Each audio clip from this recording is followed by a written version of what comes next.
Olá pessoal, tudo bem? Nos próximos capítulos da novela Reis serão cheios de grandes reviravoltas.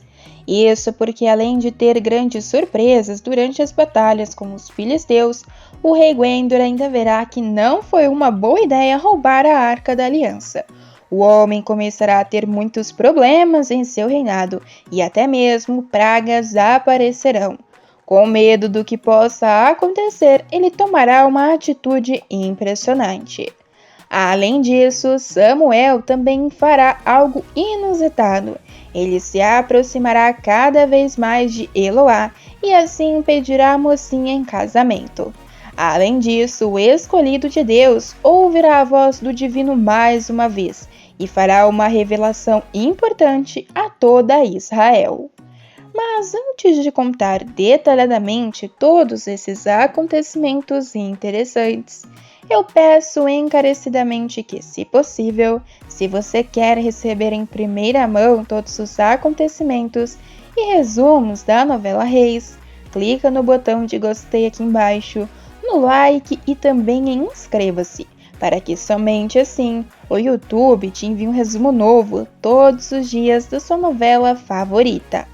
Além disso, ative o sininho para não perder absolutamente nada e compartilhe o vídeo com algum amigo seu que esteja gostando. A propósito, qual punição você acha que os filisteus devem ter depois de ter destruído a nação hebreia? Acham que eles deveriam pagar caro por isso? Sim ou não? Além disso, o que acham de Samuel e Eloá? Acham que eles formam um bonito casal? Gostariam que eles tivessem um final feliz juntos? Me conta aqui embaixo que eu quero saber, beleza? Vou ler os comentários que vocês deixarem sobre a novela. Bom, feito isso, então vamos continuar para o vídeo de hoje. Nos próximos capítulos da novela Reis, Samuel ficará cada vez mais apaixonado por Eloá. O filho de Ana e Elcana então não conseguirá mais esconder este amor, e muito menos Eloá. Os dois, que passarão por momentos difíceis juntos, acabarão se aproximando muito, e assim desenvolverão um bonito relacionamento.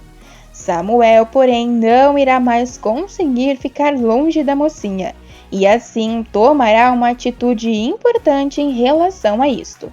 Ele resolverá pedir a mão da jovem em casamento. A moça imediatamente a aceitará quando o pedido for feito.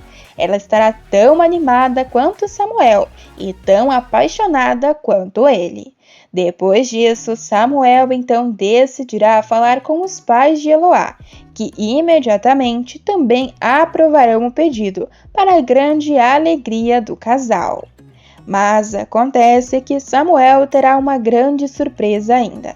Isso porque os israelitas receberão uma informação importante sobre os filisteus, e finalmente os hebreus terão alguma vantagem sobre os inimigos.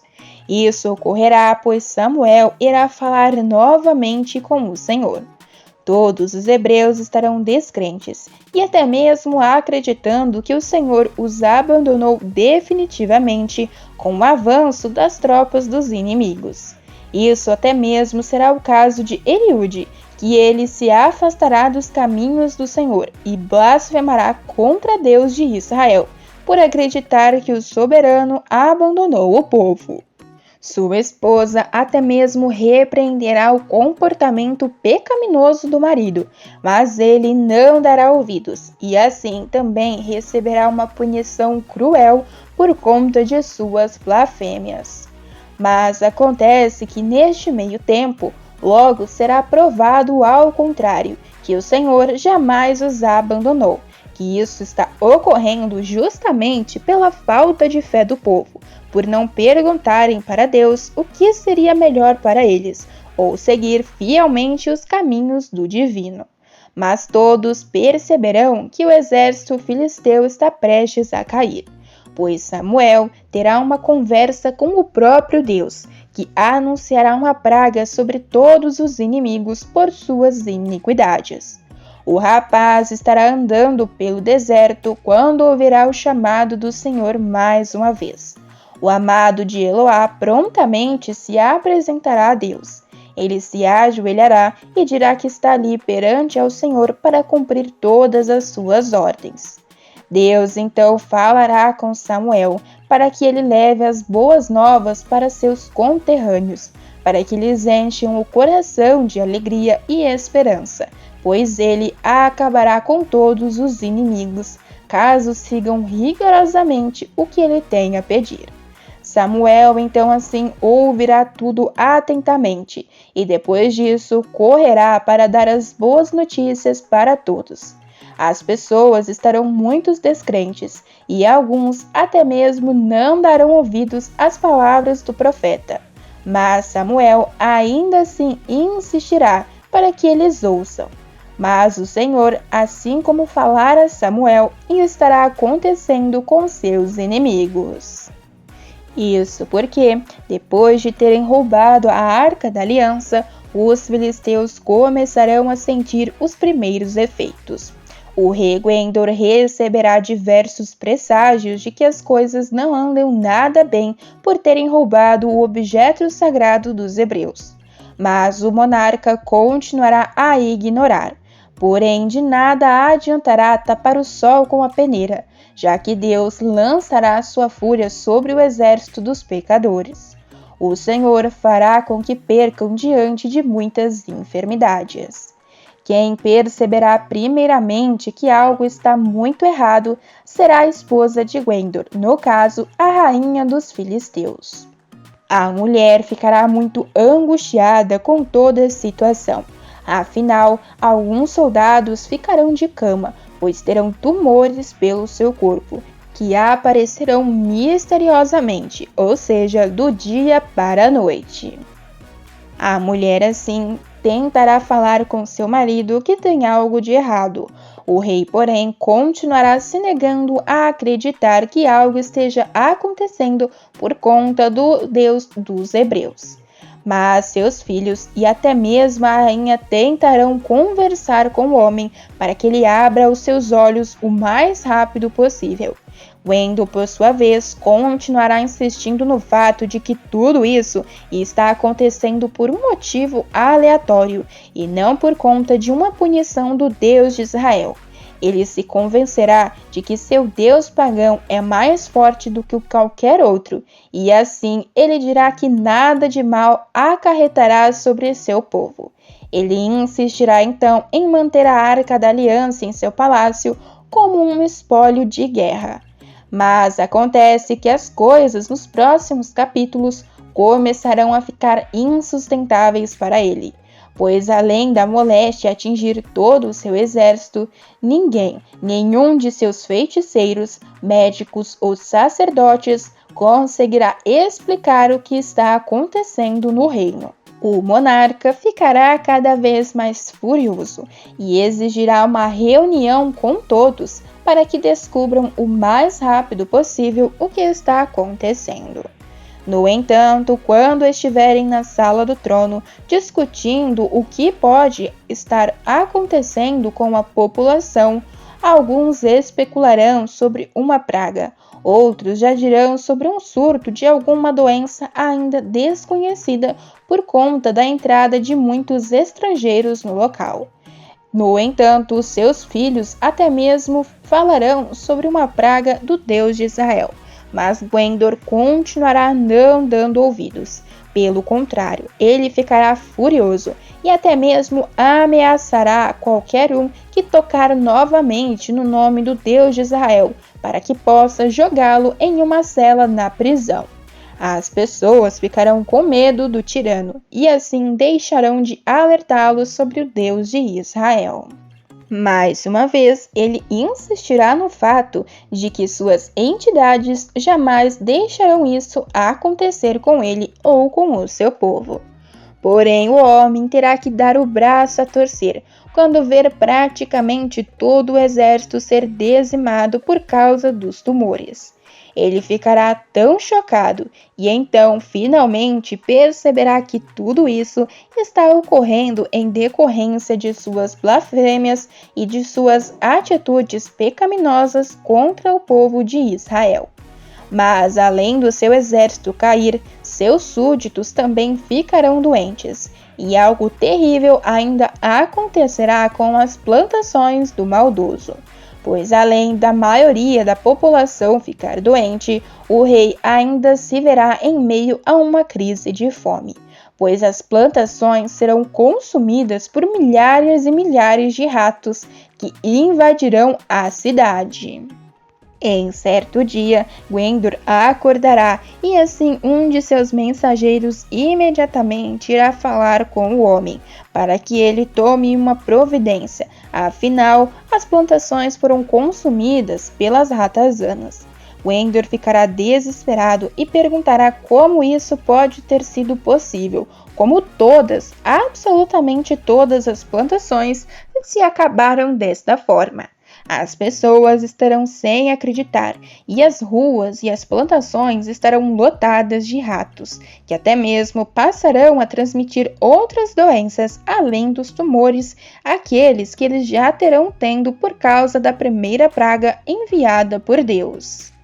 Gwendur então ficará chocado e uma revolta da população começará. Afinal, as pessoas estarão com medo de passar fome. Mas, além disso, os dias se passarão e eles não conseguirão alimento em lugar nenhum. E assim, realmente, uma revolta irá se instaurar pelas ruas. As pessoas, além de doentes, estarão famintas e irão brigar-se, estapear e até eliminar uns aos outros por comida. Até mesmo os próprios filhos do rei começarão a perecer diante desta grande tragédia. Somente assim o homem abrirá os olhos e decidirá tomar uma atitude em relação ao objeto sagrado dos hebreus. Mas uma reunião será convocada e ele definirá o destino da Arca da Aliança. O homem na reunião, então, segundo a Bíblia, perguntará por seus sacerdotes, adivinhos e médicos, e assim perguntará a todos eles o que eles devem fazer com a Arca do Senhor que tomaram como espólio de guerra. Desesperado, Gwendur perguntará como eles devem mandar o objeto de volta para sua própria terra. Os sacerdotes e adivinhos e até mesmo médicos dirão para o rei que ele deve mandar a Arca de Deus para Israel de volta e enviarem com ela uma oferta pela culpa, para que cesse a praga. E que assim, se todos forem curados e as pragas desaparecerem, saberão que foi a mão de Deus que causou a praga. Gwendur então ficará intrigado neste momento. O homem estará ouvindo atentamente os direcionamentos dados a ele e perguntará que tipo de oferta pela culpa eles devem enviar. Os sacerdotes então responderão que uma vez que a mesma praga atingiu eles e seus 5 governantes, que eles devem fazer 5 tumores de ouro e 5 ratos de ouro, como os que devastaram toda a terra de Gwendur. Eles ainda pedirão para que façam essas imagens de tumores e de ratos para demonstrar honra ao Deus de Israel. E quem sabe assim ele pare de afligir a todos os filisteus, seus deuses e suas terras. Gwendur, por sua vez, dirá que isso é um grande absurdo, afinal ele não dará ouro nenhum para os hebreus. Pelo contrário, eles que devem ouro aos filisteus quando perderam a guerra. No entanto, um dos sacerdotes se aproximará do homem e pedirá para que ele não endureça o coração, como fizeram os faraós e os egípcios, que só deixaram Israel partir quando Deus os castigou severamente. Gwendur então se lembrará das pragas do Egito e o quanto elas assolaram e destruíram o território do faraó. Ele então acabará cedendo, principalmente por causa de sua esposa, que dirá que ele está sendo um grande cabeça dura, não fazendo o que é certo. O homem então finalmente concordará, e assim eles dirão para que construam uma carroça nova e que escolham 2 vacas que tenham acabado de dar cria e sobre as quais nunca tenham sido colocado a canga de um arado. Em seguida ainda pedirão para que atrelem as vacas à carroça, mas que prendam em um curral os bezerros recém-nascidos. Que coloquem a arca do Senhor sobre a carroça e ao lado dela coloquem uma caixa com os objetos de ouro que eles enviarão como oferta pela culpa, e que assim deixem as vacas irem para onde quiserem. Se elas atravessarem a fronteira da terra de Guenter e se dirigirem até Bet-Semes, saberão que foi o Senhor de Israel que trouxe sobre eles a grande calamidade. Do contrário, saberão que não foi a mão dele que pesou sobre a terra de Guendor, mas que isso aconteceu por acaso. Os filisteus estarão tão desesperados por conta de todas as pragas que seguirão as instruções fielmente para devolver a Arca da Aliança. A Arca da Aliança, segundo a Bíblia, guardava objetos sagrados e era veículo de comunicação direta com Deus com o seu povo escolhido. O livro de Êxodo descreve um objeto formado por uma caixa e tampa de madeira arcaica, com cerca de 1 metro de comprimento por 60 centímetros de altura e coberta de ouro por dentro e por fora.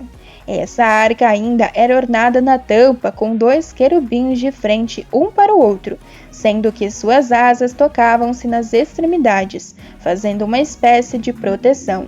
O objeto era considerado sagrado e só poderia ser carregado por sacerdotes. Acreditava-se que homens que não fossem completamente puros como sacerdotes faleceriam instantaneamente ao tocar na arca. Era somente o povo de Israel o detentor do objeto, mas outros povos estiveram em poder dele, só que pelo medo da presença da arca, ela era devolvida ao povo de Israel. Foi somente no tempo do reinado de Davi que ele ordenou a ida da Arca da Aliança para Israel, pois neste meio tempo ela ficou perambulando por diversos lugares. É válido lembrar também que Davi foi um dos primeiros reis de toda Israel. Ele era filho do mais novo de Jessé e pertencia à tribo de Judá. Ele era neto da moabita Rute com o judeu Boaz. Ele nasceu em Belém, uma cidade que ficava a aproximadamente 10 quilômetros ao sul de Jerusalém. Seu pai era um homem rico e respeitado na cidade. A primeira vez que Davi é mencionado da Bíblia é no texto que descreve a ocasião da visita do profeta Samuel a Belém. Deus havia rejeitado Saul como rei de Israel e revelou que o seu sucessor estava na casa de Jessé. O profeta Samuel então entrevistou os irmãos de Davi como possíveis candidatos ao trono. Inicialmente, Davi não estava presente. Porém, quando nenhum dos outros filhos de Jessé atendeu às especificações divinas, Davi foi chamado do campo onde cuidava do rebanho. Quando Davi se apresentou, Deus imediatamente confirmou ao profeta Samuel que ele era o escolhido. Mas e aí, pessoal, o que você achou dessas cenas da novela Reis? O que acharam da punição recebida pelos filisteus? Gostaram que eles devolveram a Arca da Aliança? Além disso, acham que Eloá e Samuel conseguirão se casar e que irá tudo bem? Eles conseguirão ter muitos filhos? Sim ou não? O que você sabe sobre a história de Samuel? Me conta aqui embaixo que eu quero saber, beleza? Pessoal, o vídeo ainda não acabou e tem mais um acontecimento bombástico sobre a sua novela favorita. Basta clicar nesse vídeo que está aparecendo aí na sua tela que estarei esperando por todos vocês.